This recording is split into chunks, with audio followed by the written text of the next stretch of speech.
Bonsoir à toutes et à tous, bienvenue sur le plateau du Talk, le plateau du Phocéen. On est vendredi, exceptionnellement le vendredi Talk Show, puisque il y a eu un match le jeudi, vous commencez à en avoir l'habitude. Tout de suite, le sommaire de cette émission.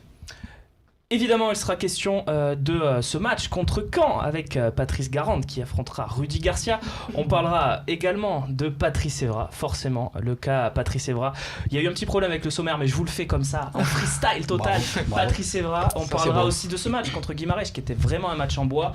On parlera aussi de la compo parce que Dimitri Payet risque d'être absent contre Caen. Donc qui mettre dans cette position-là de joueur un peu libre derrière l'attaquant? Est-ce qu'on passe à 2 points? On fera le point ensemble. Mais on va commencer par le cas de Patrice Evra. Je vais d'abord vous présenter, messieurs. Aujourd'hui, on aura quelqu'un qui nous expliquera ce qu'il a pensé, et je cite sa phrase dans la minute, du Stikiki Akik. Patrice Evra, bonsoir René. Bonsoir René. Je vais partir. Bonsoir René. Bonsoir tout le monde. Je vais partir avec lui parce que il faut savoir que peut-être que notre ami va nous quitter en cours de route. Attends. Parce que sa charmante femme Jessica risque d'avoir un bébé. La plus belle chose du monde. C'est vrai. Bastien, encore plus beau qu'un équipe de Patrice Evra, apparemment. On se bide à Jessica. Exactement. Partagé, ouais. Et Bastien qui nous expliquera pourquoi le train marseillais n'est pas arrivé à l'heure hier soir. À côté de toi, Fabrice Céleschi. Bonsoir Fabrice. Fabrice, tu as du boulot toi aussi, puisque tu essaieras de nous décrypter la tactique de Rudy Garcia, parce que hier soir c'était pas très clair. Bonsoir Babou. Salut, c'était très clair pour moi. C'était très clair, tant mieux. Jérémy Djaoui en face de toi corrigera sans concession les copies olympiennes et nous dira combien il a vu de fautes. Ouais, je crois que j'en ai vu pas mal, surtout avant le match, j'ai vu une grosse faute. On va voir. Tiens, on commence avec ça. Qu'est-ce que tu en as pensé, toi, de ce craquage de Patrice Evra? Qu'est-ce que tu as ressenti quand tu as vu ce truc? Moi, j'ai ressenti quand même de la peine pour ce joueur. Je pense que ça y est, là, de toute façon, il repose. De la peine pour Patrice Evra? Ouais, non, mais parce que ça m'a fait de la peine d'avoir un joueur comme Patrice Evra pouvoir faire ce genre de geste, quoi. Mais c'est de la peine, c'est de la honte. Je trouve ça complètement honteux. Voilà, moi ce soir en tout cas, j'incriminerai pas les supporters. Voilà, un joueur professionnel, que ce soit comme Patrice Evra, mais c'est un joueur professionnel n'a pas à faire ça, n'a pas à répondre aux insultes, n'a pas à répondre aux colibés. Ça fait partie de son métier et il n'a pas à répondre de la sorte. On salue juste la qualité de la photo de notre confrère de l'équipe. On ne le fait pas suffisamment sur les photos. En tout cas, bravo à lui qui a pris cette très belle photo, très belle ou pas, mais en tout cas dans le moment où il faut. Voilà, on le souligne. Voilà, ce soir. Bravo au journal L'équipe pour cette photo. Oui, Bastien, toi, qu'est-ce que moi je suis d'accord pensé? avec Jérém. Le truc, c'est que ce métier, tu sais.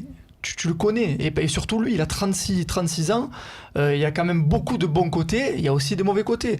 On va dire, tu es une personne publique, donc tu es exposé aux critiques, que ce soit de la presse, des supporters adverses, de tes propres supporters parfois.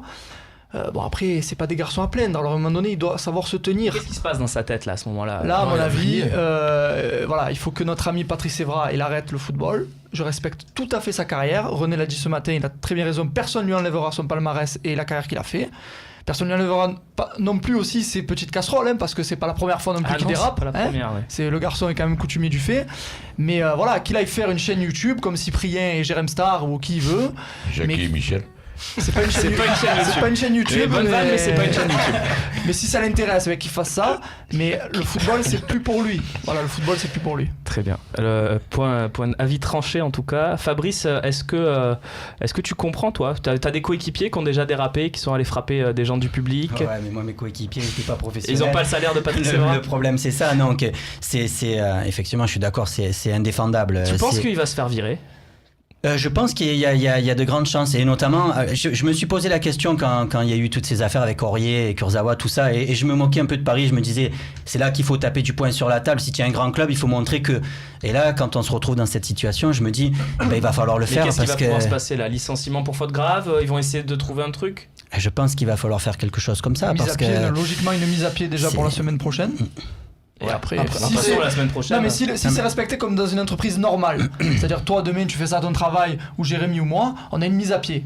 Parce que tu es mis à l'écart et le temps que ton cas soit jugé, et après logiquement il doit avoir. On a déjà vu dans le foot des joueurs virés pour ce genre de choses. Il y a Machach qui est pas loin de se faire virer après, aussi. à la différence de ce qui s'est passé, je rebondis avec Kurzawa à Paris, c'est qu'Evra il a plus aucune valeur sportive. C'est pas faux. Du coup voilà, je pense que c'est déjà plus facile pour l'Olympique de Marseille de le licencier. Peut-être que ça va coûter un peu des sous si ça se fait à l'amiable.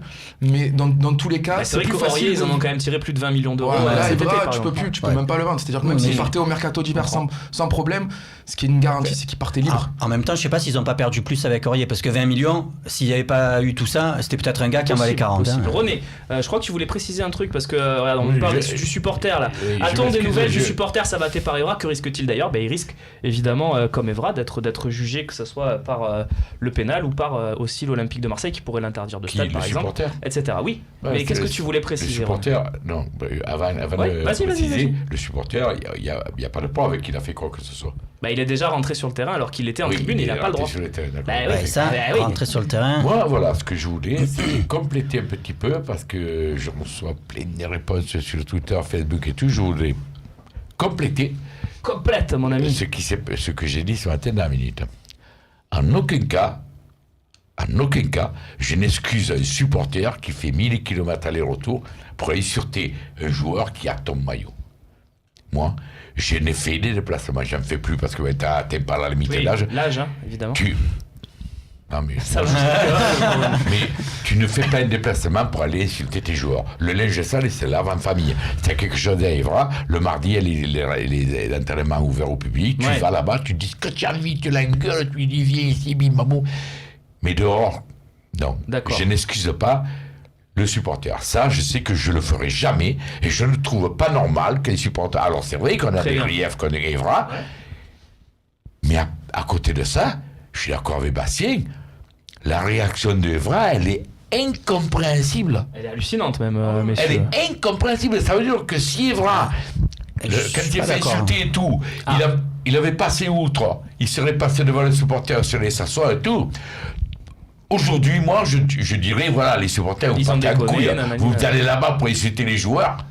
Et attends, mais c'est une question sociétale aussi. Ouais. Je veux quand même qu'on en parle de ça. Vas-y. Parce que... Il y a Babou qui voudra répondre après. Oui, le mec, il paraît, d'après lui dire, il aurait dit à Evra, nique ta mère, bim bam boum, alors on est outré par tout ça.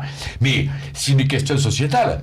Quand tu acceptes, quand on est dans un pays où on accepte qu'un groupe s'appelle NTM, nique ta mère, qu'on ne s'étonne pas après que les jeunes continuent à balancer ce mot n'importe comment et n'importe où. Quand on a un truc de génération, ça.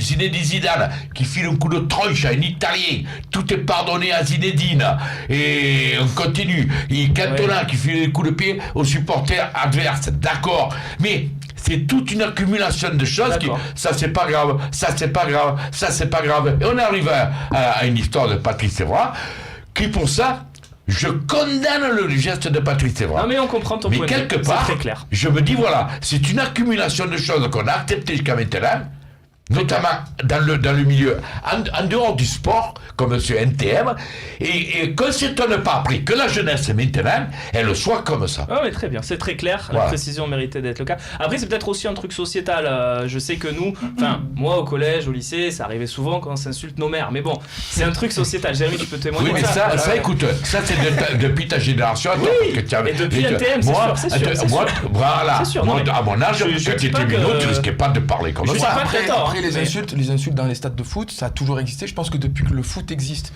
Donc, oui, s'enculer, on peut en parler aussi. Donc, excusez-moi d'employer ces termes. Avant, il y avait même des chants racistes, même au Vélodrome, il y a eu une époque. Donc, mais pour les adversaires, vous parlez pour tout le monde. Moi, je me rappelle de Boli au début de sa carrière qui se faisait moquer par les supporters de l'OM. Il y a un truc avec Bell aussi. On va dire que René a raison. La société a changé, le type de supporter a changé, donc le type de réaction et le type d'insulte a changé. Ouais, après, moi, je veux juste rebondir sur un truc. C'est que bon, tu dis qu'un supporter qui fait 1500 km pour insulter, il fait pas 1500 km pour insulter. Il fait 1500 km pour encourager son équipe. Des têtes de Turcs dans toutes les équipes de foot, dans toutes les équipes. Il y en a toujours eu. Là, tu peux prendre l'exemple, je prenais l'exemple tout à l'heure du PSG avec Kurzawa, ça existe toujours. C'est pas parce que Evra se fait chambrer ou insulter, il doit être au-dessus de ça. Il a pas à répondre. Ça, mais vous êtes tous d'accord, messieurs. C'est bien ce que j'ai dit. C'est interdit qu'il ait eu cette réaction. Si vous voulez ajouter quelque chose. Messieurs, Fabrice, vous voulez ajouter quelque chose. Maintenant, deux choses, puisque je rebondis aussi sur ce que tu disais. Je suis désolé, si tu dis il y en a toujours eu ou quoi, après, moi je suis aussi supporter de l'OM, je vais pas fait le déplacement ou quoi, mais c'est vrai qu'à un moment donné, je trouve ça quand même improductif pour notre équipe. À un moment donné, je supporte une équipe, ça me gonfle aussi que des mecs harcèlent toujours à un moment donné des joueurs. C'est vrai que ça arrive, mais je trouve pas ça très malin. Après, c'est que mon avis. Parce que moi, c'est pas ma perception des choses. Après, René disait, le mot c'était incompréhensible. Moi, je dis c'est inadmissible, mais incompréhensible, non. Je comprends que des joueurs dégoupillent à un moment donné, parce que dans la situation dans laquelle est Patrice Evra, il y a beaucoup de choses, et je dis pas qu'il est la victime. Je pense qu'il a fait beaucoup d'erreurs qui font qu'il en est là maintenant. Mais par contre, pour moi, c'est pas incompréhensible qu'il ait dégoupillé, hier soir. Mais c'est inadmissible. Si c'était un joueur simple, tu vois, un joueur simple, comme on en a beaucoup, des mecs comme Rolando, qui est bravo, et tout ça. Mais lui, depuis qu'il est là, je suis pas venu ici pour faire le second, je veux être le premier, tu me fais des vidéos à moi, j'ai même regardé, je sais même pas de quoi il parle ces vidéos, mais tu me fais des vidéos à moi, sur le terrain tu te traînes, après tu dis je vais être le premier, et en plus tu te perds. Alors l'autre, j'excuse pas le supporter, moi je trouve que c'est pas normal qu'il ait fait ça. Mais justement, René, voilà, mais à faire un peu ta gueule, et voilà, tu as une égo surdimensionnée. Bastien, et puis on conclut là-dessus et on avance un petit peu. Voilà, justement, René, sur le fossé, on a quand même un écho auprès des supporters. Ce qu'on peut dire, on est tous d'accord sur Evra, sur sa réaction. Sur ça, même Romain est d'accord avec nous. Sur le supporter, on a tous des avis un peu différents, même si on se rejoint. Ce qu'on peut dire, et René peut le dire parce qu'il a encore plus d'écho que nous, c'est contre-productif d'insulter. Moi personnellement, j'ai 25 ans de stade, je n'ai jamais insulté un joueur de mon équipe. J'en ai sifflé un, c'est Jérémy Morel. J'aimerais que tu sois à côté de moi un peu de temps en temps au stade, parce que c'est quelque chose qui me fatigue. Je n'ai jamais insulté un joueur de mon équipe. J'ai fait comme René, c'est-à-dire qu'après, dans des débats comme on est là, j'ai dit que ça ne me plaisait pas qu'il porte le maillot de mon équipe parce qu'il ne représentait pas ce que moi je me fais de mais je ne l'ai jamais insulté. Donc je trouve, si on peut leur dire, les gars, franchement, c'est bien ce que vous faites, c'est beau, mais c'est contre-productif. Continuez à encourager. C'est tellement beau ce que vous faites. Franchement, les gars, c'est tellement beau ce que vous faites, de vous déplacer et tout. Ça, c'est contre-productif. Non, mais regarde, même hier, le Andy Fan. Ignorez-les, les mecs comme Evra et tout, franchement, ignorez-les. On est tous d'accord que c'est une tête de con. Ignorez ces mecs-là. L'OM et vous. On est peut-être pas tous d'accord sur le terme. Non, mais l'OM et vous êtes au-dessus de ça. Très bien. Messieurs, juste avant, tiens, on est juste des petits mots. Tu regardes pas les vidéos de Patrice Evra, tu devrais regarder parce que c'est devenu ton concurrent du lundi quand même. Hein. On va regarder le communiqué. Tiens, il y a Nicolas. Ça fait une vue de moins, tu vois. Il y a Nicolas sur le Facebook qui nous dit toujours pas de réaction de notre cher président. Alors il y a eu un communiqué quand même de l'Olympique de Marseille qui est tombé en toute fin de soirée hier, une enquête interne, je vais vous le lire parce que c'est quand même important d'avoir les mots de l'OM dans ce dossier. Une enquête interne a été diligentée pour établir toutes les responsabilités. En tout état de cause, un joueur professionnel se doit de garder son sang-froid face à des provocations et des insultes aussi dures et injustifiées soient-elles. De même, le club ne peut que condamner par définition tout comportement destructeur de pseudo-supporters, ça a fait beaucoup réagir, qui injurie au singulier, pseudo-supporters, c'est important, oui, exact, ça veut dire qu'ils accusent qu'une seule personne. C'est vrai, il parle que de celui en question, ses propres joueurs, au moment où chacun doit au contraire soutenir son équipe. On va peut-être pas réagir parce que ça fait vraiment écho au débat qu'on a eu, messieurs. On va juste pour conclure écouter ce qu'a pensé Rudy Garcia de tout ça, l'entraîneur de l'Olympique de Marseille sur le dossier Patrice Evra.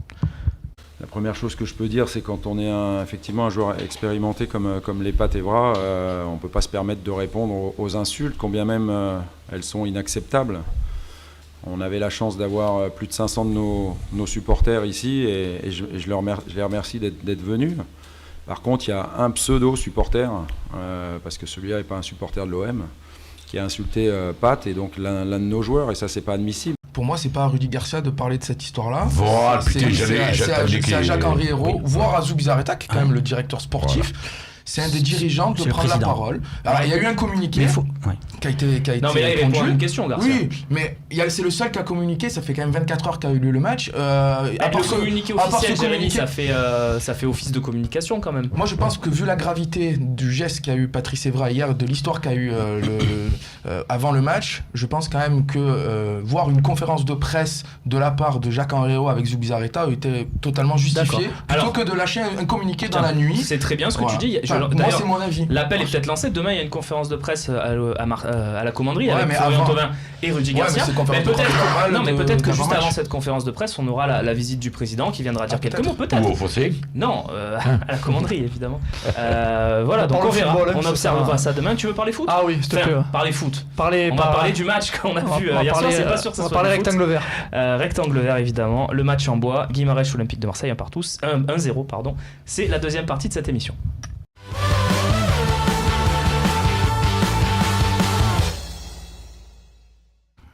Et oui, l'Olympique de Marseille a complètement raté son match hier. On va essayer de débriefer ce qui s'est passé dans cette 4e journée d'Europa League contre Guimarães, évidemment. On va tout d'abord, si ça fonctionne, regarder le but encaissé par l'Olympique de Marseille dans cette rencontre contre les Portugais. Un très beau centre qui arrive de la droite, un centre tendu comme on n'a pas vu nous de côté Marseillais de tout le match, et un joueur qui arrive du second poteau, qui passe devant son défenseur et il met les épaules face au jeu. C'est exactement pratiquement la même tête qu'à Morgan Sanson en première mi-temps, mais sauf que lui il a les épaules de travers et la balle part de côté. Lui il tourne son corps et il met la balle au fond.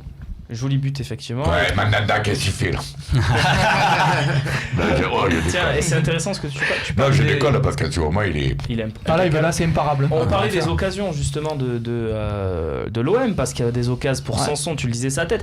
NJ qui a au moins 3 occasions dans ce match, 2 en première Il n'y mi-temps. a pas que ça. Second ballon en deuxième mi-temps. Babou, tu penses qu'on a mangé la feuille complètement dans ce match? Il y avait de quoi vraiment les battre, aller chercher cette victoire tranquillement? Ils n'étaient pas plus forts que nous. Quand tu parlais de match en bois, je ne vous ai pas trouvé, en tout cas, je sais pas si c'est ça que tu voulais dire, mais pas moins fort qu'eux.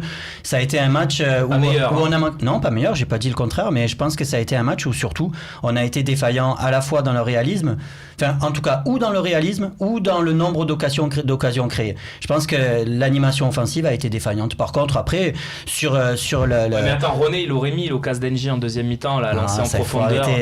Tu l'aurais mise, René, toi, un petit plat du pied là. Un petit Non piqué. Moi, il aurait piqué, René. J'en ai remis les buts depuis. Là, on peut parler d'Engie du coup, je rebondis. Vas-y. Engie, hier soir, il a été calamiteux, que ce soit dans la finition ou dans l'attitude, hein, parce qu'on se rend compte qu'il est sorti fâché, même pas pris la peine de taper la main de Florian Thauvin.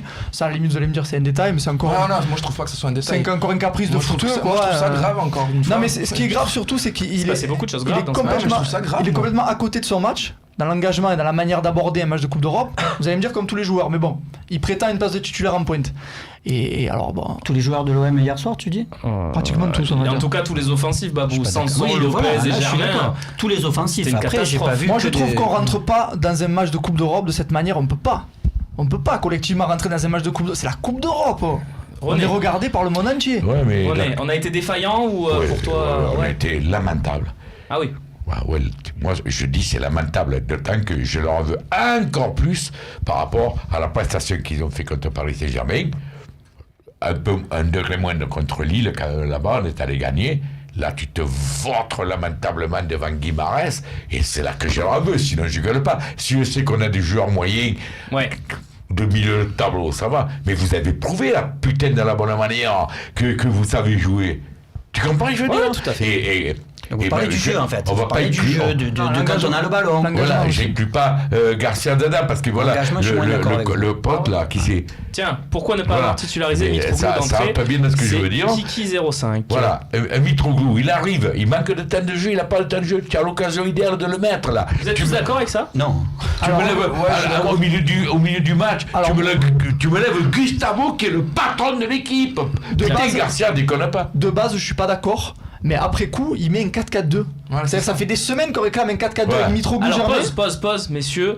Juste, c'est le moment, parce qu'on parle de la tactique de Garcia, tout ça. C'est la surprise de Babou. On t'a préparé une petite L'instant Babou. rubrique. L'instant Babou. Alors ça s'appelle le défi de Babou. Je le sens pas ton Donc truc. on va voir, on va découvrir sur l'écran, tu vas T'as raison. découvrir également un petit habillage où tu vas apparaître en plein milieu d'un terrain. Ça va être magnifique.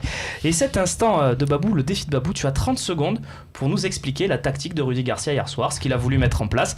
On attend un petit peu, voilà, je te laisse te préparer. Est-ce que tu es prêt pour ce défi de Ah Babou? ouais, je suis prêt. Enfin, je suis prêt à tout dépend des images que vous allez montrer. Pour l'instant, il n'y a pas d'image, mais elles vont arriver en tout cas. Donc le défi de Babou, donc il faut que tu nous expliques vraiment tactiquement ce qu'a voulu faire Rudy Garcia. Aucun C'est problème. très important. Voilà, regarde, en plein milieu du terrain, c'est pas beau ça? Numéro 10. Donc c'est beau. comme un duel, t'as 30 secondes, sauf que t'es en duel avec toi-même. Et tu peux regarder peut-être la caméra en face de toi.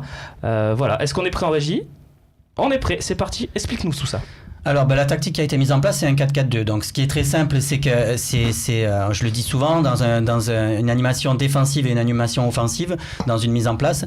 Dans l'animation défensive, il a toujours ces deux lignes de 4. Et quand on a Payet qui joue en soutien d'un attaquant, c'est exactement la même chose. Dans le replacement, il y a les deux lignes de 4 et les deux qui vont faire jouer les centraux.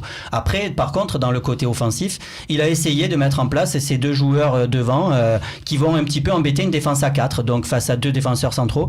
Et il savait que Maxime Lopez n'était pas un ailier et Morgan Sanson non plus. T'as pas réussi. Tu veux des arrêts de jeu? Il espérait que les latéraux puissent se dédoubler avec des joueurs qui rentrent à l'intérieur. Donc pour toi, le 4-4-2 n'a pas été un échec total. Ah non, c'est pas un échec, non. C'est les joueurs qui l'ont animé qui ont été en échec. D'accord. Ça c'est vrai, ça. D'accord. Mais j'ai peur que Garcia s'en serve en disant regardez, j'ai mis un 4-4-2 que vous réclamiez, ça n'a pas marché. Ça, je le vois venir. Va pas voir l'analyse de Babou, tu vois. Toi, d'ailleurs, si vous avez aimé #LiveTalk, le défi de Babou, toi si tu le diras peut-être évidemment. pas, mais notre ami Romain qui est en conférence de presse pourra lui poser la question. De dire que peut-être que cette animation peut être reconduite avec d'autres joueurs, parce qu'on a vu quand même par exemple Florian Thauvin rentrer avec les crocs sur le terrain, qui a mis de l'animation. Vas-y, continue, dis-le parce que j'ai pas le droit de parler, mais c'est ça. Si, t'as le droit de parler. Mais c'est exactement ça, c'est les joueurs. Ce 4-4-2 là, on aurait voulu le voir. Alors moi je regrette pas qu'il ait pas mis Mitroglou hier soir, mais tu mets Mitroglou, tu mets un NJ ou un Germain en dessous de ce joueur-là, et tu mets Thauvin et Payet sur les côtés, je te promets que ton 4-4-2 c'est plus le même. Surtout c'est vraiment que, plus le même. c'était l'occasion idéale pour pouvoir... Mais pas au Campos, toi. Sans Payet, c'était l'occasion idéale de pouvoir tester ce 4-4-2 contre un adversaire qui est faible. Au stade Vélodrome, ils étaient faibles. Donc vous condamnez pas forcément toi non plus la compo de départ de Garcia.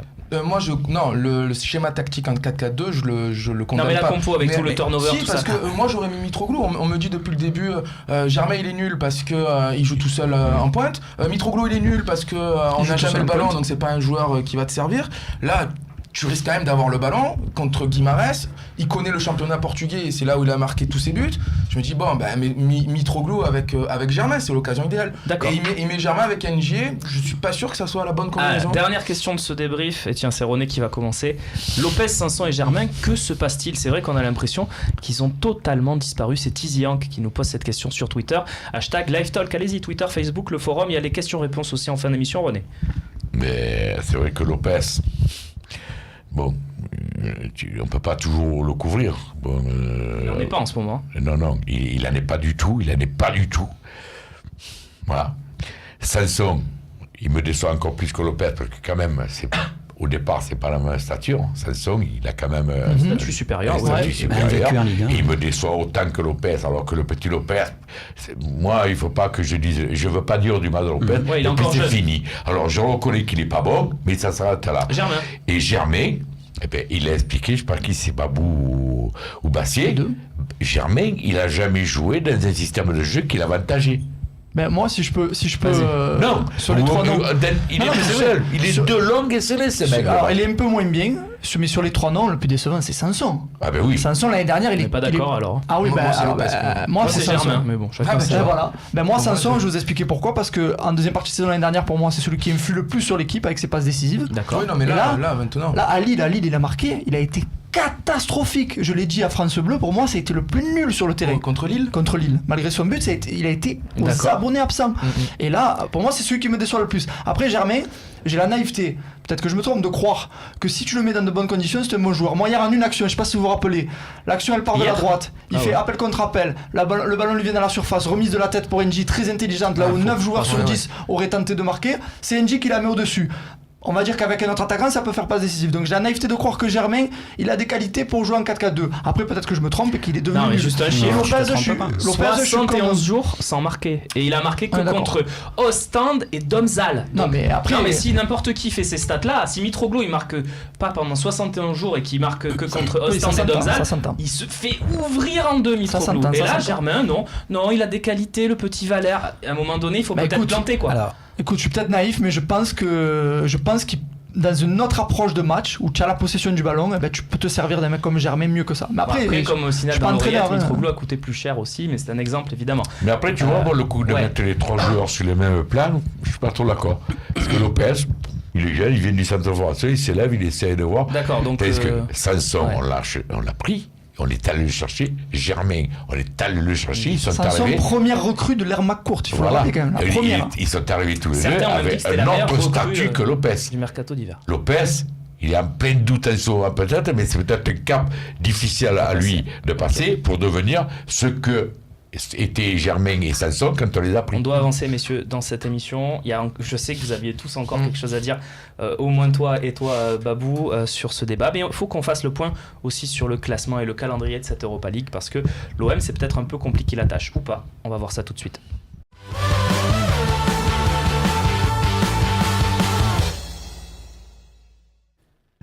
L'Olympique de Marseille qui est toujours deuxième dans sa poule d'Europa League.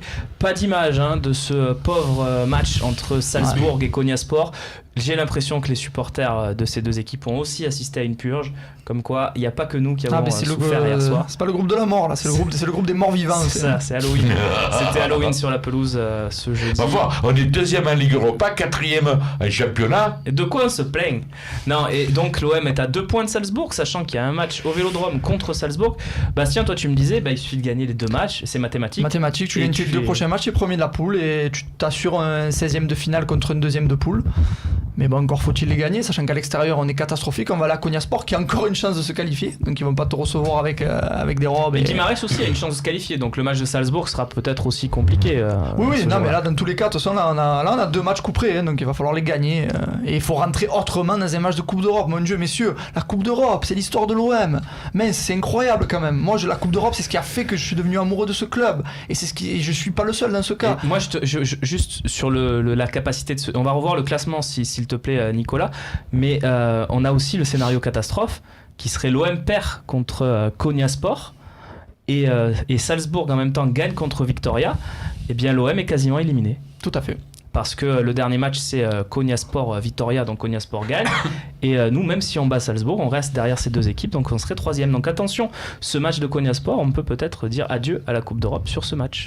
Après, il faudrait savoir aussi connaître le discours en interne des dirigeants, de l'entraîneur pour savoir comment ils abordent ces matchs-là. Est-ce que cette année, la Coupe d'Europe est prioritaire pour eux? Voilà, moi j'aimerais savoir, parce que dans les discours de façade, oui, elle est prioritaire, on va la jouer. Mais sur les compos, c'est bon, si on peut passer bric-rac, on passera ric-rac. On passera ric-rac. Mais après, sur le compo, moi j'incrimine pas non plus Rudy Garcia, parce que quand je regarde la compo d'hier, je vois qui? Je vois Lopez, je vois Sanson, je vois Rami, je vois Abdenour, je vois beaucoup de joueurs, je vois Amavi, Gustavo. Je vois beaucoup de joueurs pour les relancer, mais qui étaient en début de saison. Pour moi, tu me donnes tout l'effectif de l'OM. Moi, Lopez, Sanson, même Camara, je les mets peut-être dans mon équipe type titulaire en début de saison, sans savoir les schémas tactiques, etc. Donc pour moi, Rudy Garcia, je ne veux pas l'incriminer. Par contre, comment aborder ces matchs-là? Est-ce qu'on leur fait passer un message comme quoi il faut se donner à fond parce que c'est important de se qualifier, etc. Ou alors, ils y vont avec parce qu'il faut la jouer, on y va. Fabrice, une réponse peut-être pour l'OM, très amoureux. Oui, Tesla sur Twitter, en UEFA et en Europa League en tout cas, et en Ligue des Champions, chaque année c'est la même. Les joueurs jouent-ils à moitié l'Europe, ou est-ce qu'on n'a plus le niveau tout simplement? Non, je pense que pour répondre à cette question, et à Jérémy aussi, c'est les joueurs, le discours, il est le même. C'est on rentre pour jouer des matchs de Coupe d'Europe, on va pour les gagner. Est-ce qu'on la joue à fond? Oui, on la joue à fond. Par contre, ça fait partie d'une gestion d'effectifs globale. Et cette gestion d'effectifs, elle est que c'est même pas pour relancer des joueurs comme Lopez ou quoi. C'est que dès le début de saison, on sait qu'on part avec plusieurs compétitions et certains joueurs vont jouer plutôt l'Europa League et d'autres plutôt le championnat. Juste, c'est que c'est pas ton équipe type. Et effectivement, je pense qu'ils arrivent pas à mettre cette intensité, mais ça leur est demandé. C'est le discours d'avant-match. Et après, on a encore une fois une ligne offensive qui a été défaillante et dans le jeu ça s'est beaucoup vu. On va refaire le débat de tout à l'heure, messieurs. Voilà, c'était vraiment une toute petite partie. On va s'intéresser à ce match de Caen. On va y aller. Tu avais quelque chose à rajouter, René, peut-être? Je t'ai vu que tu étais occupé pendant cette partie. Qu'est-ce que tu veux dire? Très bien. T'es inquiet pour la qualif, René? Tiens, juste oui ou non? T'es inquiet pour la qualif? Je ne peux pas être inquiet. Tu es un supporter, je suis pas un technicien, je suis pas. Je veux y croire, voilà. On reste bien placé. C'est normal qu'on y croit. Au vu des matchs qu'on a joués, on doit y croire. Si on est moins con que ce qu'on a fait hier, et si nos joueurs prennent conscience de ça, parce que moi, je suis je dis, la Ligue Europa, tu dois la jouer à fond. Sinon, c'est pas la peine de se dire, on va finir 4e, 3e. Si c'est pour dire après, on t'en bat les couilles, on a fait tout. Messieurs, c'est le moment de décrypter en quelques minutes la liste de Didier Deschamps, puisque la trêve internationale arrive. 2 Olympiens ont été convoqués. On va regarder s'il en manque peut-être, ou si pour vous c'est plutôt juste. On va regarder ça tout de suite.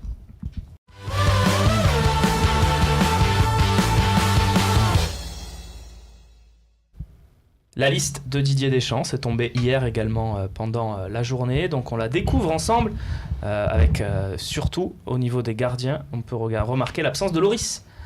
Hugo Lloris n'est pas là, ce qui veut dire Steve Mandanda va jouer les 2 matchs. Eh bien pas forcément, parce que Didier Deschamps a dit il jouera au moins un match et puis on verra. C'est normal de ne pas donner la confiance à ton numéro 2 comme ça, Babou, de ne pas lui dire oui tu joueras les 2 matchs, c'est obligé.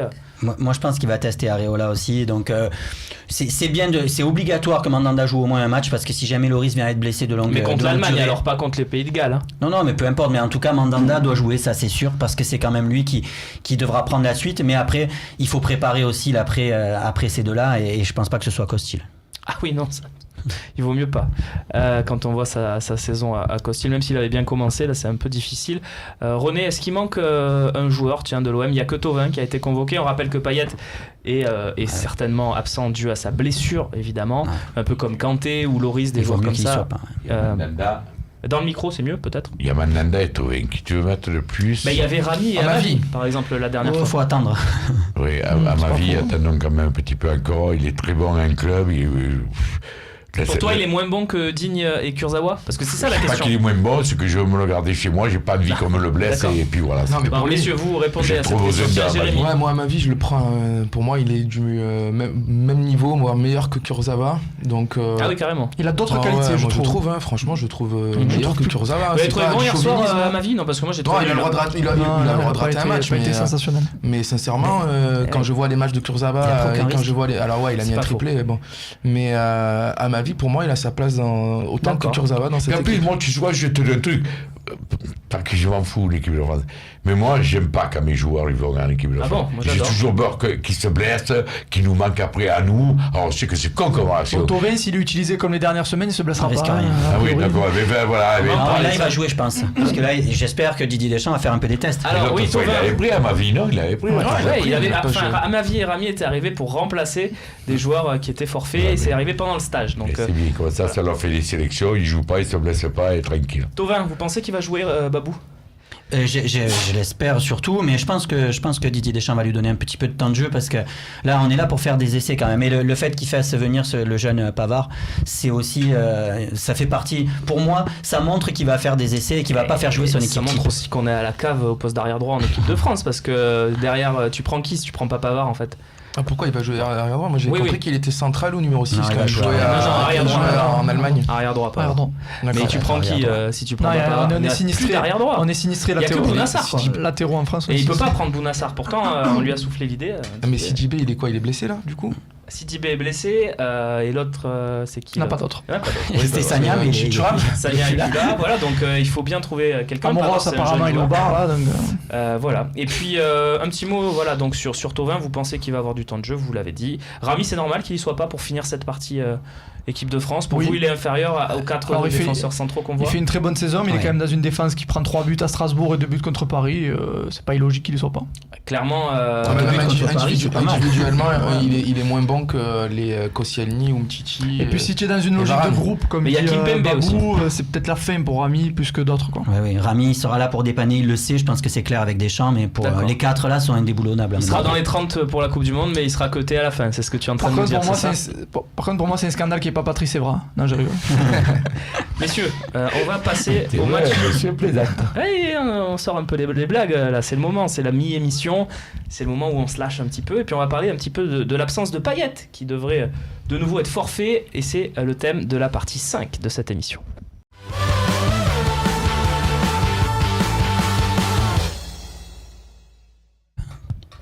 Oui, et puis on nous soufflait 2 noms de Babou de la part pour les arrières droits. Non, mais déjà à la place de Jallet, j'aurais mis Souquet ou Corchia, mais bon, c'est Jallet. C'est pour le groupe ça. Ouais. Messieurs, dames, on va couper le retour dans mon oreillette, s'il vous plaît, et puis on va passer à cette partie qui pour remplacer Payet, parce que on a vu hier soir, personne n'a vraiment marquer des points, comme on dit. Personne ne s'est imposé, on s'est dit tiens, lui il faut le revoir dimanche, on a vraiment envie de le revoir. Donc on va voir la compo probable pour dimanche, et puis vous allez voir, il manque un joueur. Donc je vous demande chacun à votre tour de me dire qui est ce point d'interrogation. Est-ce que c'est en numéro 10? Est-ce que c'est un attaquant? Est-ce qu'on renforce le milieu? À vous de me dire. Tiens, on va commencer par Jérémy Djaoui. Moi, je retenterai le 4-4-2 et je mettrai Germain Mitroglou devant. Donc, du coup, le point d'interrogation, ça serait Germain. Pour pouvoir jouer, pour pouvoir vraiment jauger, parce que là, dimanche, on va avoir le ballon, on est à domicile. Il faut espérer, oui. Faut espérer qu'on ait le ballon. Non mais attends, là si tu n'as plus le ballon contre Caen, stop, on arrête tout. Mitroglou c'est un joueur de surface. On me dit que les qualités de Mitroglou c'est justement d'être un joueur de surface qui sert à rien quand on n'a pas le ballon, donc ce qui était le cas contre Paris, ce qui a malheureusement été le cas contre Lille.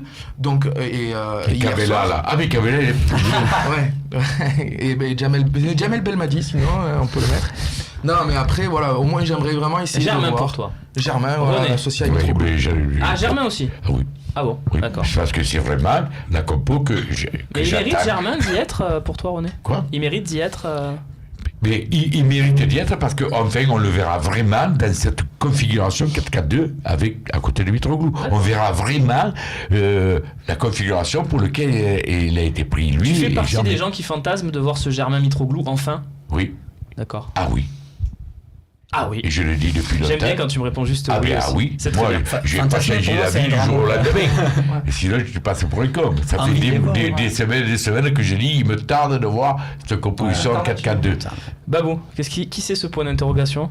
Affectivement, je mets comme mes collègues, je mets Germain parce que c'est un joueur que j'aime bien et j'aimerais bien le voir dans un 4-4-2. Si tu lèves l'affectif. Je peux mettre aussi, encore à l'affectif, je mettrais aussi Sanson, mais Sanson il vient d'enchaîner 2 matchs et 2 matchs pourris, à part le but bien sûr à Lille. Je suis curieux de voir si donc, tu lèves l'affect. CNJ, si je lève l'affect, CNJ, parce que pour moi la complémentarité entre Mitroglou qui va être plutôt un joueur qui va être un point fixe et à la fois un point de référence dans la surface, c'est un joueur qui va pouvoir aller vite et aller dans les espaces. Donc, et quand tu disais 4-4-2 ou 4-2-3-1, c'est encore une fois, c'est pareil. Hein. Dans l'animation défensive, c'est la même chose. C'est juste dans après. L'animation offensive, c'est quoi? C'est différent quand même. Ben, c'est un joueur qui va faire plus d'appels dans la profondeur. Oui, mais t'as pas Payet par exemple. Payet, on n'a aucun joueur dans l'équipe qui peut remplacer Payet. Donc concrètement, ce profil-là, on n'en a pas d'autre. D'accord. Non, après là, si on veut se pencher sur l'adversaire, on sait que quand à l'extérieur, cette année, ils ont beaucoup évolué avec 3 centraux. Donc c'est dans ce sens-là. Pas ces dernières semaines, mais c'est à vrai. domicile, non. Ils sont passés à 4, mais on peut penser qu'à Marseille, ils passeraient une configuration avec 3 centraux. Et là, à ce compte-là, je pense que, comme tout le monde, il faudrait mettre 2 attaquants pour embêter une défense à 3 centraux. Ou sinon, moi, je serais d'avis de repasser un 4-3-3 sans Payet, avec Gustavo en sentinelle et Lopez et Sanson en milieu relayeur. Mettre une équipe très technique qui a le ballon et devant Thauvin, Ocampos et Mitroglou. Ouais, là, le seul problème de cette composition, on a vu que c'était le déséquilibre qu'elle pouvait amener sur les replis défensifs, sur les contre-attaques, et quand ils vont se régaler à faire ce genre de... C'est tout à fait vrai, mais si j'étais à la place de Garcia, ce qui est malheureusement pas le cas, je dirais que là, on s'en fout de prendre un but ou 2 contre Caen, tu dois aborder le match très conquérant, avec l'idée de marquer 2-3 buts avant la pause, et après rééquilibrer avec des changements à la mi-temps. Mais je pense que tu dois rentrer dans le match très conquérant, et il va y avoir du monde, il va y avoir beaucoup de... Voilà, exactement ce que j'allais dire. Conquérant avec Lopez et Sanson, c'est compliqué, c'est ça le problème. On a Matt Jazz qui veut Lopez en numéro 10, tout simplement, à sa place. Pourquoi pas aussi, hein, chacun son avis. Moi j'avoue, voilà, si tu gardes le 4-2-3-1, je préfère de Sanson, etc., je préfère Lopez à la place de Payet. On m'a dit que Lopez, voilà, c'était son poste. Vous préférez tous Lopez 10. si on doit rester dans le 4-2-3-1 moi, je préfère Lopez. avec un vrai milieu. Sanson, il a joué 2 fois à la place de Payet en 10, ça a été catastrophique. Voilà, moi j'essaye Lopez. Pareil. Fabrice, je te vois faire non. Non, parce que je pense que c'est catastrophique aussi avec Lopez. Tous les matchs que je l'ai vu faire, il est pour moi vraiment pareil que Sanson. Sauf que Sanson. En 10, on l'a pas vu jouer. Il a quand même. C'est un joueur de toute manière depuis le début de saison qui n'apporte plus. Je veux dire, au niveau de sa confiance, je pense, c'est individuellement, il apporte plus rien. Il élimine plus personne. Il y a plus de. Je lui trouve plus d'apport offensif à ce joueur. Il a joué en 10, il me semble, contre Salzbourg. C'est ça, à vérifier, mais il me semble. Mais surtout, pour moi, ils sont du même niveau, sauf que Sanson, mais des buts où c'est vrai il a pour lui ce côté stat. Voilà, je suis désolé que cette saison, 5 buts, Lopez n'a pas. comme NJ, Ocampos et Germain. Tiens, une proposition juste avant d'écouter encore René, Things Will Change, qui lui nous bouleverse tout. Il nous remet du Thauvin derrière Mitroglou, avec Sarr à droite, par exemple, et Ocampos à gauche, ou Germain et Ocampos sur les côtés. Là, c'est vraiment tu parlais d'Itch, TV. Pourquoi En 4-4-2, tu mets pas Germain sur un côté. Il est plus intéressant en ce moment que Sanson et Lopez, non? Ouais, sur un côté, mais Thauvin en 10, moi je suis vraiment pas fan. D'accord. Moi aussi. Thauvin sur un côté, il a trouvé sa place, il est à droite, il défend, il donne tout, il est excellent. Faut pas essayer de le mettre en 10, c'est pas du tout son style de jeu. Lopez, il se rapproche. Ouais. Puis moi, je suis content que, tu vois, dans cette composition, il y a encore Ocampos, parce qu'on a beau dire, Ocampos, c'est un des premiers noms qu'on met maintenant. Il mérite d'être là. Ocampos, hier, il a manqué, alors moi qui l'ai beaucoup tombé dessus, notamment à la radio, il a manqué sa grinta hier. Et puis, un mec comme ça, moi, les mecs, ils ont beau dire, Paris Saint-Germain le but à cause de lui, moi, ça, j'aime bien. Et un supplément pour suppléer Sakai au cas où, il n'y a pas mieux que ça. Il fait le job. D'ailleurs, moi, je mets plus dimanche, je mets plus Sarr que Sakai. Ouais, parce qu'on va voir le ballon. Moi, Sakai, je suis désolé, défensivement, j'adore. Très très très bon joueur. Par contre, offensivement, je l'ai rarement vu faire un très bon centre qui atterrit sur une tête, etc. Moi, je pense que dans une équipe qui va avoir, parce que moi, je te garantis que dimanche, on va avoir le ballon. Contre c'est une équipe qui joue quand même. C'est pas une équipe qui va se regrouper derrière. Pour moi, à domicile, je vois plus sur un match comme ça d'avoir un Bounassar qui peut faire ses débordements et aider Thauvin à centrer. Je pense qu'on va avoir moins de difficultés sur les côtés et Thauvin va peut-être avoir un peu plus de liberté et pas de repli autant que... Saka et Thauvin, ça marche bien quand même. Ça marche bien, mais sur les gros matchs, contre Paris, c'était génial parce qu'il s'aidait défensivement. Par contre, côté offensif, moi, je les ai pas trop vus combiner non plus, Thauvin et Sakai. Messieurs, on va continuer à parler de ce match puisqu'on parlait déjà de l'équipe de Caen. Est-ce qu'ils vont jouer à 5 ou à 4? On est en train de parler de Sarr et d'Ocampos qui sont quand même l'année passée, quoi. Il manque vraiment Payet. Il manque qui? Il manque vraiment Payet. Tiens, le vrai Payet. Pour finir, parce que c'était aussi le sens de cette partie. Merci Babou. Toujours l'œil avisé et le regard vif qui me dit il manque Payet. Payet très critiqué. Depuis un bon mois là, et il est où Payet, il fait pas grand chose, on attend plus. Regardez comme on est embêté là. Est-ce qu'il n'y a pas une Payet dépendance quand même, malgré tout? Non. Bon là, tu m'as fait doucement rigoler. Ça. Ah bon? D'accord. Pour moi, c'est clairement parce qu'il est pas très bon ces derniers temps qu'on s'aperçoit que dans le jeu de l'OM il est primordial, donc on est très très très dépendant de Payet, mais le bon Payet encore une fois sur les derniers matchs il a été bon défensivement dans le bloc tout ça et tout, mais contre Paris notamment, mais il a pas apporté ce qu'on attend de lui. Je pense vraiment que c'est le joueur qui nous permet de passer un cap. Je vais essayer quand il est au niveau du Payet que je vous apporte une contradiction. Après peut-être que comme ces derniers temps, arrêtez. Peut-être que Payet n'est pas pour beaucoup, mais moi je pense que oui. Tous les bons matchs de l'OM ces dernières semaines, à Nice, tous les matchs où on est bon, où on marque des buts, il y a Payet dans la compo. C'est sûr. Qu'on le veuille ou pas, à chaque fois qu'il y a Payet, on joue bien. Il n'y a plus Payet contre Lille, on a été dégueulasse. Il n'y a pas Payet contre Guimarães, on met pas un pied devant l'autre. Et il y a eu la période où il n'y a pas eu Payet là pendant au début septembre, on était nuls. Alors, si tu as raison, il y a de fortes chances que tu aies raison. Pas sûr. Parce que c'est factuel ce que tu racontes. C'est la faute à Garcia là. Pourquoi? Est-ce que c'est normal qu'en ayant dépensé je sais pas combien de millions au mercato, il te manque un joueur et tu as mis plus un pied devant l'autre? C'est normal ça? C'est la faute du coach, il doit avoir des plans B. Excusez-moi. Mais pour ça veut dire que tu es dépendant d'un joueur. Non, mais ça c'est vrai qu'il n'y a pas de numéro 10 en plan B. Non, mais dans quelle équipe tu as deux joueurs, tu as ton numéro 2 qui est du niveau de Payet. Ton numéro 2, mais tu dois avoir une alternative qui te permet de faire un bon match à Lille par exemple, ou un bon match hier soir. Parce que ce qui est vrai, tu es bon à Strasbourg, tu es bon à Nice, tu es bon contre Paris, Payet n'est pas là, c'est factuel. Pourtant, je suis pas un grand fan de Payet. Tu es nul à Lille. Dans toutes les équipes du monde, quand il te manque ton meilleur joueur, ton équipe va moins bien jouer. Si on manque Neymar, ils vont pas jouer. Le problème, c'est que là, on aime Payet. Pour toi, c'est le meilleur joueur qu'on a. La saison, c'est pas le meilleur joueur. Techniquement, quand même. Tu veux c'est qui? Ouais, Gustavo. Mais d'ailleurs, Gustavo et Thauvin. Il y a 3 joueurs qui sont indispensables à l'OM actuellement, c'est Mandanda, Gustavo et Thauvin. Non, mais après, quand on parle de Rami aussi est indispensable. Mais là, on est en train de parler qu'on joue mal. Moi, je rebondis ce que tu dis, Bastien. Au départ, tu fais le recrutement pas pour jouer en 4-2-3-1 déjà. Tu fais le recrutement pour jouer en 4-3-3 avec Payet sur un côté. Donc Payet sur un côté, sa doublure au départ, c'était Ocampos. C'est ça. D'accord. Les faits ont mis en alerte le fait qu'il fallait plus jouer comme ça parce que du coup, c'était complètement déséquilibré. Donc tu te retrouves avec Payet à 10. Tu as trouvé quand cet équilibre?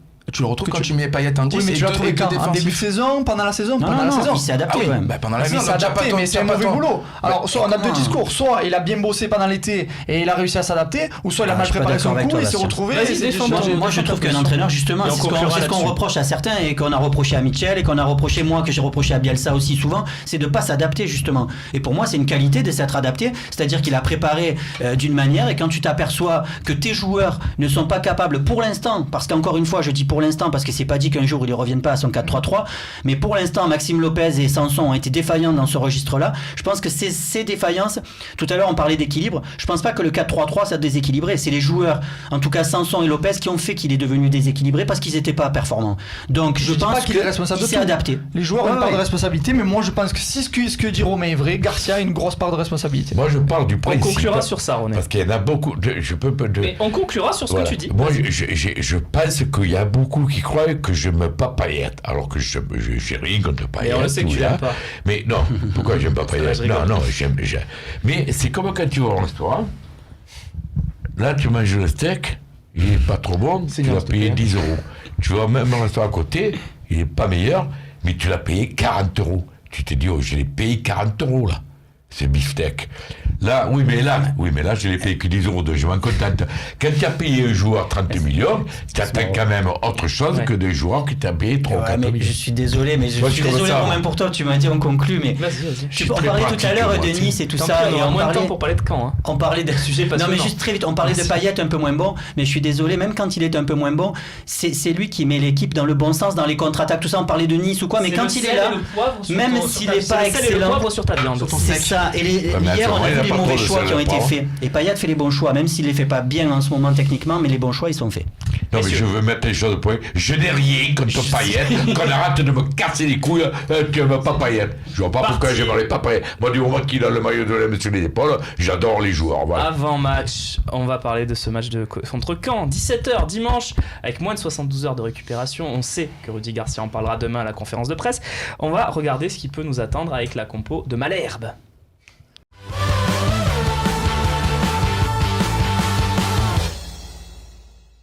Triple de camp, on t'a bouffé la bouillabaisse.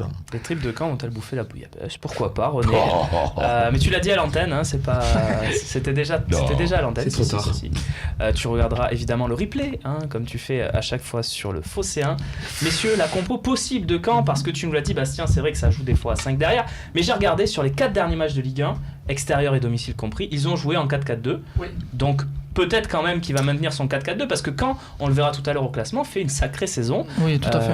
Tiens, Babou, qui faut-il craindre dans cette équipe? Et puisqu'on parlait de viande tout à l'heure, il y a le petit repasse sur le Repasse. côté gauche qu'on a vu avec Domzal. Souvenez-vous, il y avait une affaire.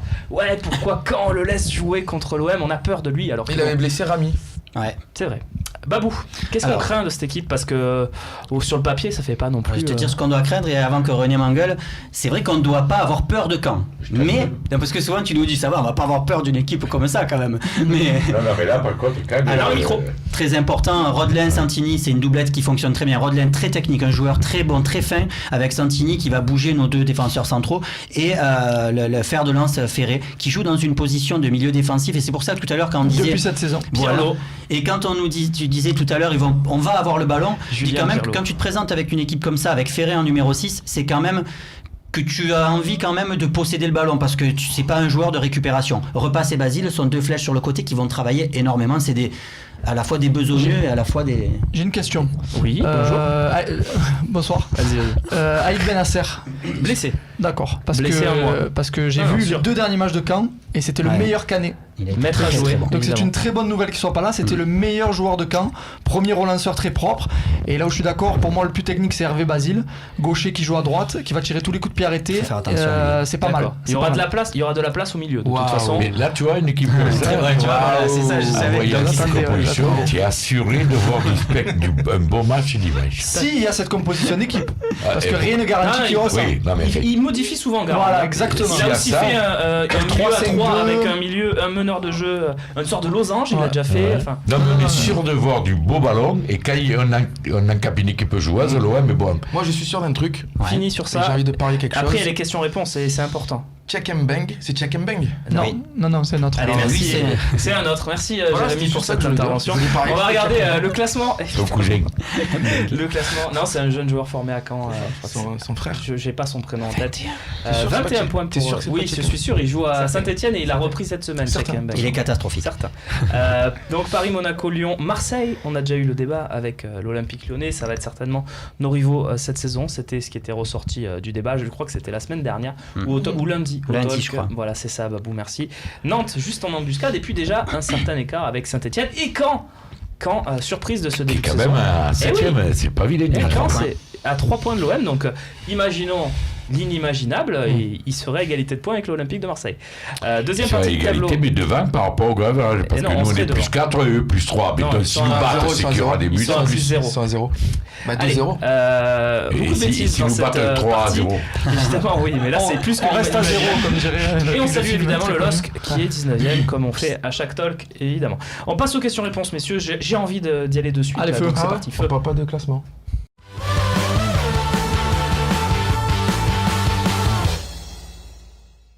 Ouais, on peut commenter aussi. Qu'est-ce qu'il y a, Jérémy Thief? Je sens une frustration. J'arrête. c'est bon. Non, mais vas-y. Ah ouais, parce que ça y est, j'ai dit check and bang, ça y est.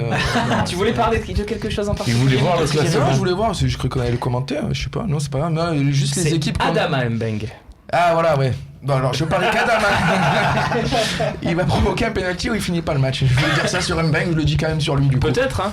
Ça peut Mais voilà, aussi je arriver. parie ça, voilà. Très bien. Allez, René. un Question-réponse. repas, Une viande. Un repasse. Il nous Repasse, invite. repasse. Hashtag Golden LiveTalk. Tiens, si Evra. Hashtag LiveTalk, je vous le rappelle, il reste 10 minutes d'émission. On sait jamais. Vous avez une idée énorme de questions. Posez-la. Rémi Chabert, qui est derrière, il les attend. Et je peux vous dire qu'il les trie avec perfection. On a une question sur le forum. Voilà, le forum, c'est sur le Phocéen. Et puis sinon, hashtag LiveTalk, Facebook, Twitter, vous avez l'habitude. Si Evra est licencié, tiens, on y va très vite, hein, mais on accélère le dossier Rokia ou on recrute? Question simple. Très bonne question. Qui amène une réponse rapide de vous tous, messieurs, pour qu'on fasse beaucoup de questions. Si on a des garanties sur l'état de santé de Christopher Roca, on accélère Roca. Parce qu'il est un peu blessé en ce moment. Il est un peu blessé, ce qui est inquiétant, c'est que c'est une blessure qui traîne de l'année dernière. C'est pas une autre blessure. Très bien, docteur. Si on a des garanties sur l'état d'esprit de Rokia, je suis pour Rokia. Après, Ça à fait voir beaucoup de comment- garanties là, messieurs. à voir comment il envisage son avenir. Ah là, on accélère le dossier Rokia. D'accord. Et René Malville? Ben, c'est bien que moi, je suis d'accord pour le cas. J'ai toujours été pour la politique des jeunes, mais comme dit Bastien, s'il traîne une blessure depuis l'année passée, là on a besoin d'un blessé, remplaçant de Amavi, mais rapidement, je veux Mais dire. il y a Doria aussi. Et avec Ah, un de c'est qui force. Ah, ouais. Bédimo. On l'oublie, Bédimo, mais il est là. Il est là. Ça ne dérange pas que je continue à l'oublier par contre. Ouais, tu peux continuer, Allez, question aussi. suivante. Mais c'était une très bonne question Enfin, j'aime très sur bien. le Ah, bah, forum voilà. du Phocéen. Tiens, avec l'affaire Evra, on va parler Salut, beaucoup Aubin. d'Evra, j'ai l'impression. Tiens, Aubin. Bédimo peut-il retrouver une place pour remplacer Amadi? Si on peut élargir un peu le débat, les postes de latéraux, c'est vrai que c'est compliqué quand même. C'est devenu vraiment un poste dans le football où on a du mal à trouver le profil qu'on voudrait. C'est juste. Donc c'est vrai que Roca a beaucoup de qualités. Donc on aimerait que tout se mette en ordre physiquement, mentalement, financièrement pour qu'il devienne un joueur pro de l'Olympique de Marseille parce que c'est dur déjà de les former. On en a un au centre de formation. Alors autant s'en Qui a un occuper. profil offensif qui nous Exactement. plaît. C'est ça un peut bon être joueur qui a intéressant. des qualités, qui peut progresser. Donc Voilà, Bédimo, next. merci, au revoir. Garcia a répondu, je crois, parce que quand on a parlé de je crois que c'est quand Evra est titularisé, c'est à Lille. Donc il avait dit si jamais il n'y avait pas Evra, on a déjà discuté avec certains C'est pour une très savoir bonne question. s'il pouvait être replacé sur le C'était ma côté. question. Je suppose que c'était Abdenour, voire Doria. Il a parlé aussi de Camara. Bah, il a joué, jamais parlé de Il a Bédimo. joué arrière gauche, d'ailleurs Camara à Ouais. Lille quand il est Donc, rentré. C'est ça. Il n'a pas parlé de Bédimo, donc je crois que c'est. Ah oui, On oui, n'a oui. pas parlé de Camara hier. Je trouve que lui, il a été loin d'être le plus mauvais. hein. C'est ce que je vous dis. Très bonne première mi-temps. mais Lui bon. n'a pas été mauvais, Luis Gustavo Malheureusement, non il plus. ne participera pas au 5e match d'Europa League, hein, évidemment. Carton rouge oblige. Tiens, Julien Mariani, la copine de Jérémy, qui nous envoie un petit Les message. copines. Les jours de Jérémy Diawy sont-ils en danger? Hier, il a annoncé préférer 100 fois Ocampos à Ben Arfa, un début d'AVC. J'avoue, je dis ça. Mais non. Alors là, Mais est-ce que t'as pas, pas raison Alors quand même écoute, parce qu'il dit pas tout, parce que cette petite fouinasse.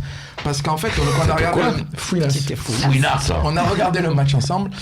En fait, moi je disais, si je suis joueur de foot et que dans mon équipe, je dois choisir entre, je suis coéquipier soit d'Ocampos, soit de Ben Arfa, eh ben je préfère avoir un mec comme Ocampos qui va se démener de la première à la 90e minute, plutôt qu'un mec comme Ben Arfa qui fait, excusez-moi, Ben Arfa, il a fait un match sur, je rigoler. Il a fait un match sur 10 dans chaque club qu'il a fait où il a été excellent. Il a été remplaçant à l'OM, il a été remplaçant à Lyon, il a été remplaçant à Paris, à Newcastle, en tribune à Paris maintenant. Il a été titulaire juste à Nice où c'est vrai, il a fait une très très bonne saison. Avec le Variété Club de France. Mais moi je te dis sur des matchs contre Paris par exemple, si tu n'as pas Ocampos ou que tu as Ben Arfa, je suis pas sûr que tu fasses un aussi bon match que ce que tu as pu faire. Mais t'as pas besoin de te justifier, je pense que beaucoup préfèrent Ocampos aujourd'hui, enfin même pas aujourd'hui, mais le Ocampos d'aujourd'hui à Ben Arfa. Mais en fait, ça nous a permis de savoir quand même que Julien Mardy et Jérémy Jaoui se font des petites soirées ensemble.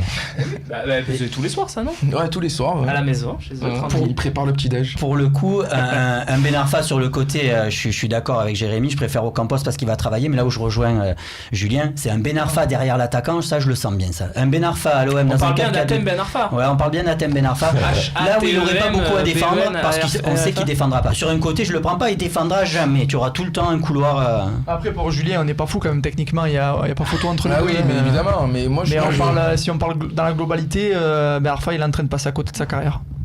Ok, tiens. Qui vole un œuf, vole un bœuf. Très bon pseudo Twitter.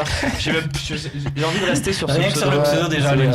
Après un an, quel bilan au niveau de la qualité de jeu pour Rudy Garcia? Donc on va faire les 30 secondes de Babou.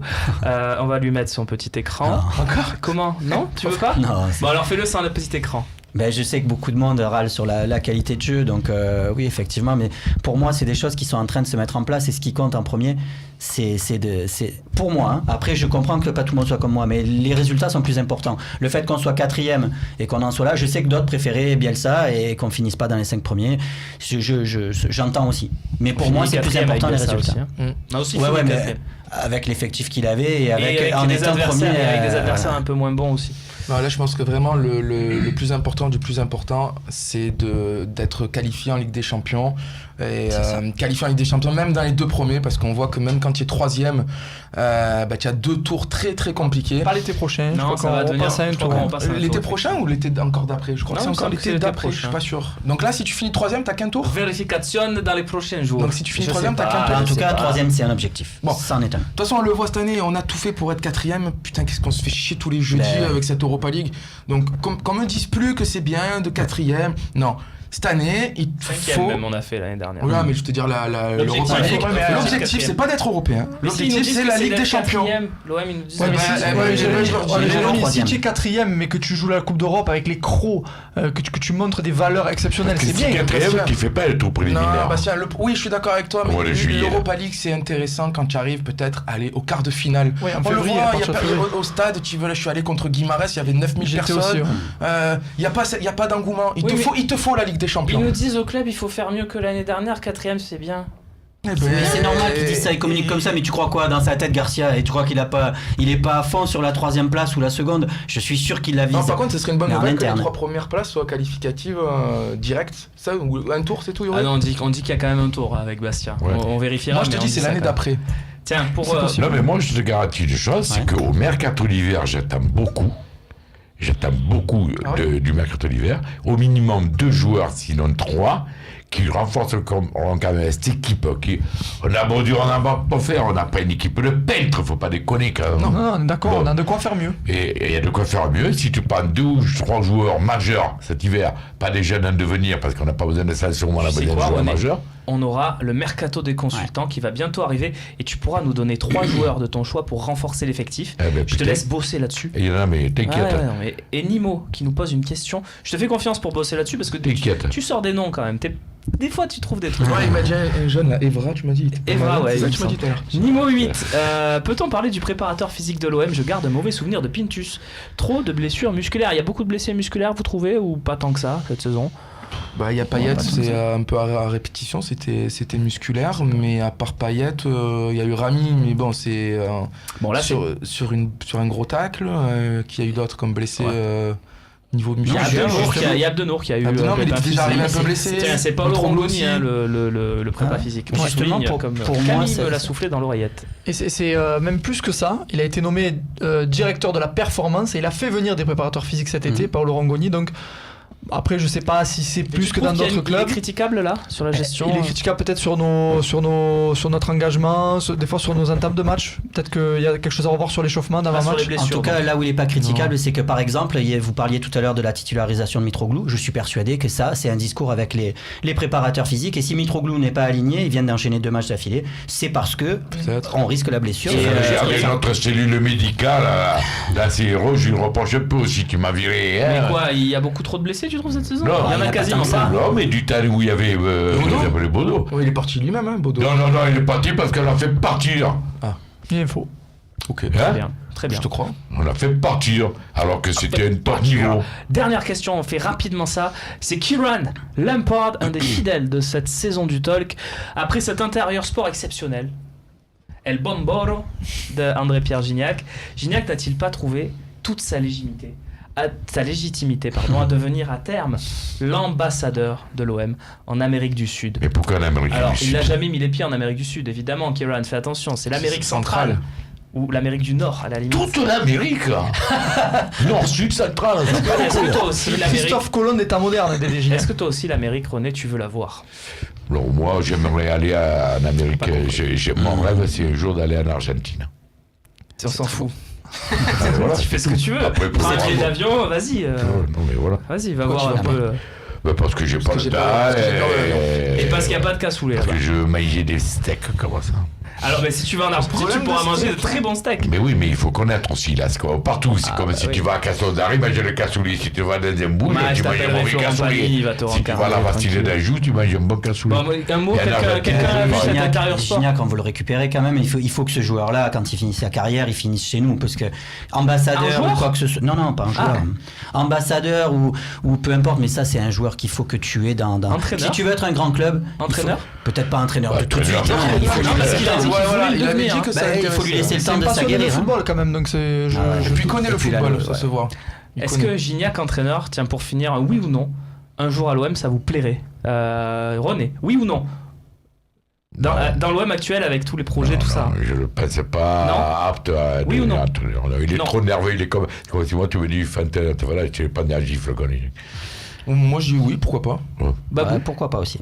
Non, dans le projet actuel. Très bien, messieurs, merci pour ce talk. On vous retrouve très vite tous sur le Phocéen. C'était un talk en famille, mais comme le match d'hier était vraiment pénible, il fallait régler les choses On a entre parlé des nous, bras en famille. Voilà, messieurs, merci à tous de nous avoir suivis. Exceptionnellement, un vendredi, on se retrouve lundi pour décrypter ce qui se sera passé dimanche à 17h contre Caen. Un match capital pour l'Olympique de Marseille. Merci de votre fidélité et à lundi donc. Salut. Ciao, ciao. Au revoir.